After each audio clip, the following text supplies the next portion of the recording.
Olá!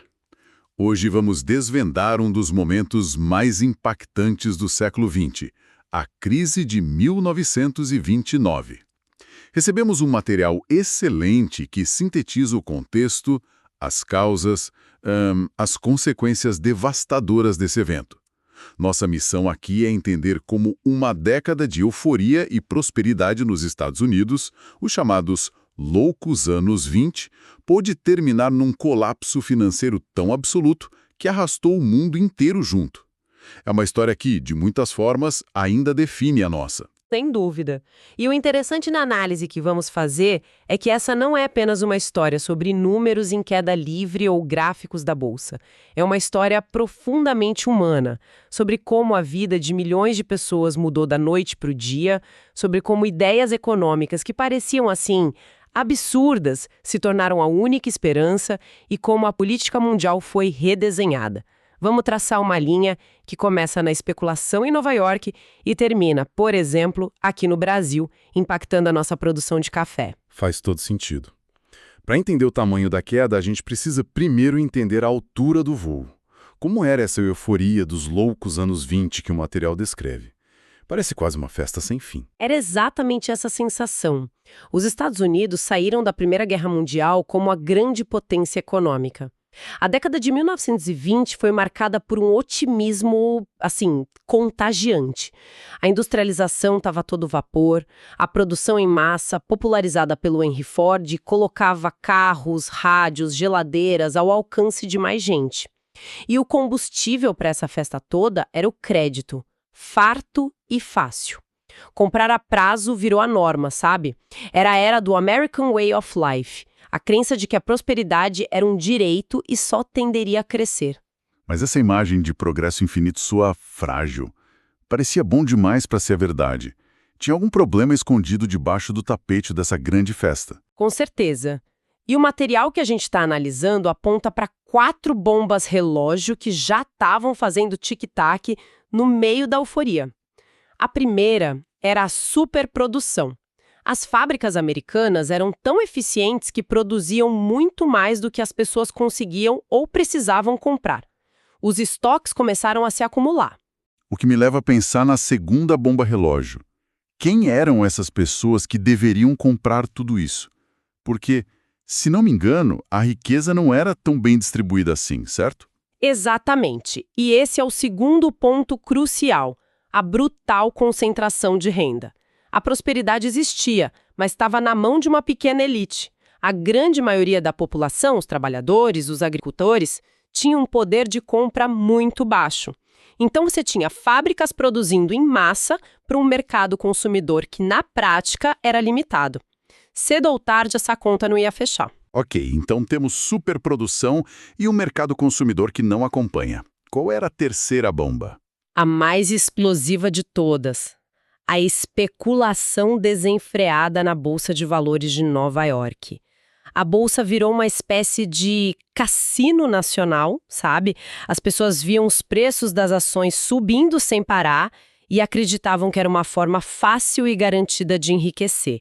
O valor das ações estava completamente descolado do lucro real das empresas. Era uma bolha gigantesca, alimentada por puro otimismo. Uma bolha, em outras palavras. Mas me pergunto, ninguém via isso acontecendo? Não havia economistas ou políticos alertando para o perigo óbvio de todo mundo estar comprando ações com dinheiro que nem era seu? Essa é uma ótima pergunta. Havia, sim, algumas vozes dissonantes, mas elas eram abafadas pelo otimismo geral. A mentalidade era de que dessa vez é diferente, que a economia americana tinha entrado num novo patamar de prosperidade permanente. E aí entra a quarta bomba relógio que o nosso material aponta.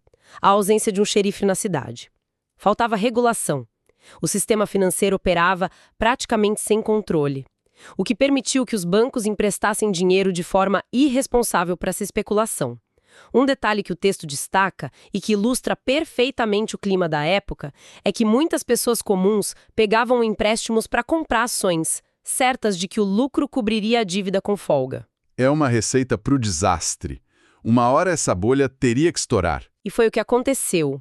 A confiança, que era o único pilar que sustentava tudo aquilo, começou a ruir em outubro de 1929. Alguns investidores mais atentos perceberam que os lucros das empresas não justificavam os preços absurdos das ações e começaram a vender. Esse movimento inicial gerou uma pequena queda, que foi suficiente para acender o pavio do pânico. E então veio o colapso.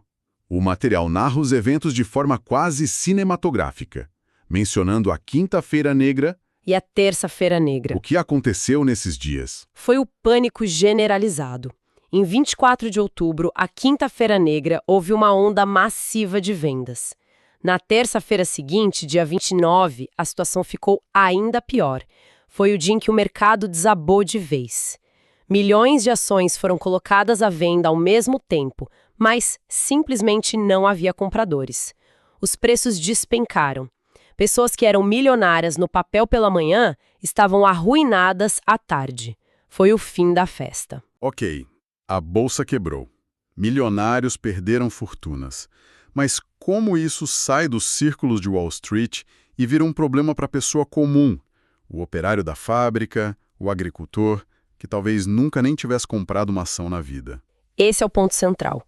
A quebra da bolsa foi o gatilho para um efeito dominó devastador. Primeiro, ela não atingiu só os ricos, atingiu cidadãos de classe média que tinham investido as economias de uma inteira ali. Segundo, e mais importante, a quebra destruiu o capital dos bancos. Os bancos não só emprestaram dinheiro para os especuladores, como também investiram o dinheiro dos seus correntistas na bolsa. Quando o mercado quebrou, os bancos quebraram junto. E sem bancos, não há crédito. Sem crédito, a economia inteira para. Exatamente. As empresas que já sofriam com a superprodução ficaram sem acesso a empréstimos para financiar suas operações, para pagar salários. O resultado foi uma onda de falências em massa.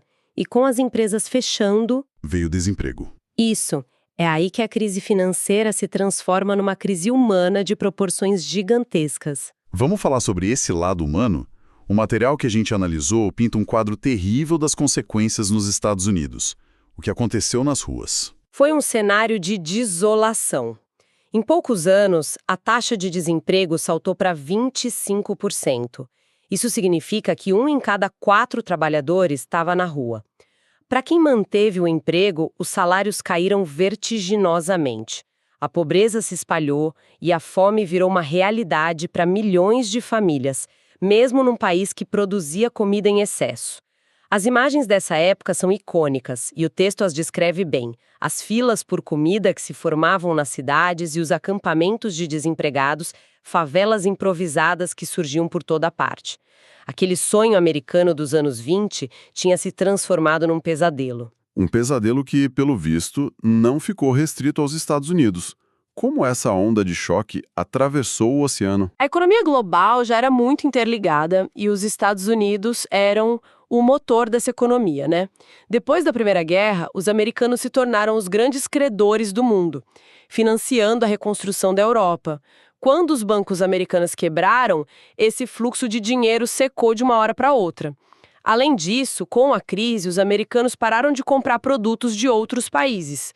O comércio internacional despencou. A crise se espalhou como um vírus, atingindo a Europa e a América Latina com muita força. E imagino que, para o Brasil daquela época que vivia do café e tinha os Estados Unidos como seu maior cliente, o impacto de vê-lo quebrar da noite para o dia deve ter sido um desastre completo. Um desastre absoluto. A economia brasileira era extremamente dependente da exportação de café. Com a crise, o consumo nos Estados Unidos caiu drasticamente e o preço da saca de café no mercado internacional desabou.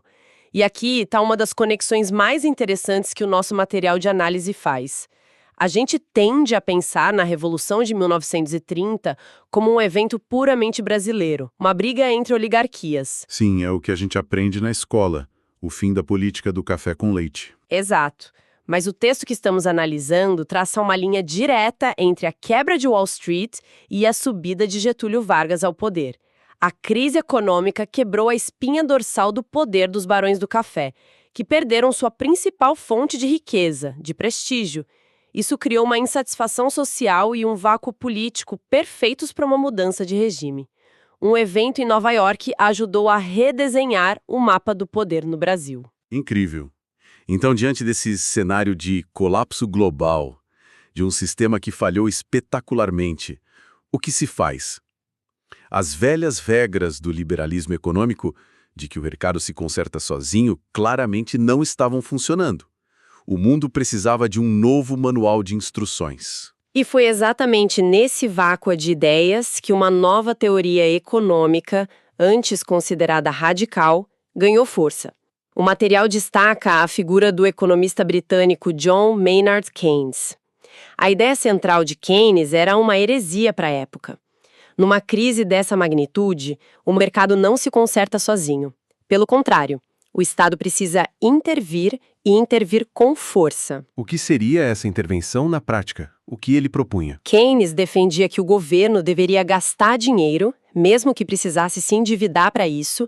A ideia era criar uma demanda artificial para reaquecer a economia. Como? Investindo massivamente em obras públicas, estradas, pontes, hidrelétricas para gerar empregos. Com emprego e salário, as pessoas voltariam a consumir.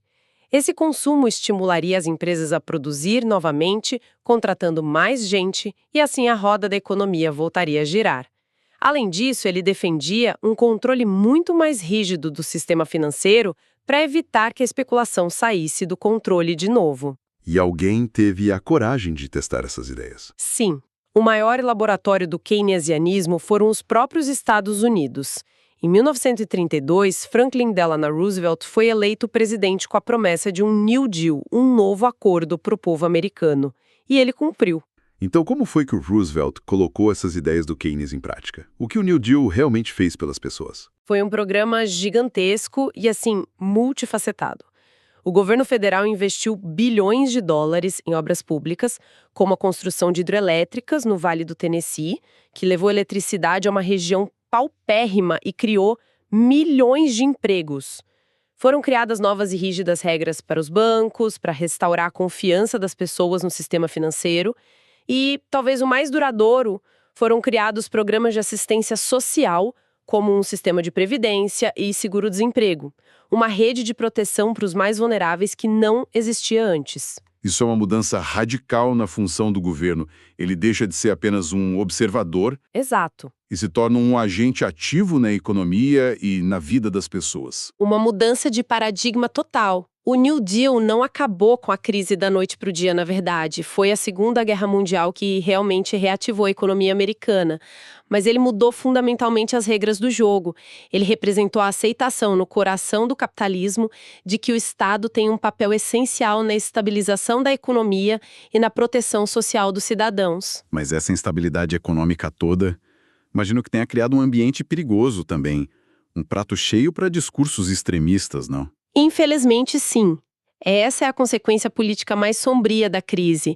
O desespero econômico e social fez com que muitas pessoas perdessem a fé na democracia liberal, que parecia incapaz de resolver seus problemas. Em muitos países, isso abriu caminho para o fortalecimento de regimes autoritários, totalitários, que prometiam ordem, emprego e orgulho nacional a qualquer custo. E aí estamos falando da ascensão do fascismo e do nazismo na Europa. Exatamente. Na Alemanha, a crise de 1929 destruiu a economia da frágil República de Weimar, gerando desemprego e hiperinflação. Foi nesse cenário de caos que o discurso de Adolf Hitler encontrou terreno fértil. Na Itália, a crise ajudou a consolidar o regime fascista de Mussolini. E do outro lado, na União Soviética, o stalinismo se apresentava como a única alternativa viável a um capitalismo que parecia estar em seu leito de morte. A instabilidade econômica de 1929 foi um dos principais combustíveis para as tensões que, uma década depois, levariam à Segunda Guerra Mundial. Que jornada! Então, o que a gente começou a analisar como uma crise na Bolsa de Valores se revela uma cadeia de eventos que redesenhou completamente o século XX. Da euforia dos anos 20 ao desespero da Grande Depressão, passando pelas novas ideias do New Deal e culminando nas tensões que levaram à guerra. É uma síntese perfeita. A crise de 1929 foi muito mais que um evento econômico. Ela colocou em xeque o modelo de capitalismo liberal que dominava o mundo. Ela forçou uma redefinição do papel do Estado na economia moderna.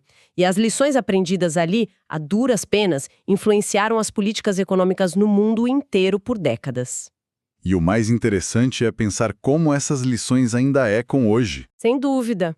Todos os debates que temos hoje sobre o nível de regulação do mercado financeiro, sobre o papel dos bancos centrais para evitar pânico, sobre a necessidade de pacotes de auxílio governamental em tempos de recessão, tudo isso é herança direta da experiência de 1929. A memória da Grande Depressão ainda é uma espécie de fantasma que assombra e informa as decisões econômicas que tomamos hoje, quase um século depois. Isso nos leva a uma questão final, um pensamento para quem nos escuta. A análise do nosso material mostra que a crise de 1929 nasceu de um sistema financeiro com liberdade excessiva e pouquíssimo controle. E a solução veio com uma intervenção forte do Estado. Hoje, no mundo ainda mais complexo e interligado, onde estaria o equilíbrio ideal entre a liberdade dos mercados e a regulação estatal?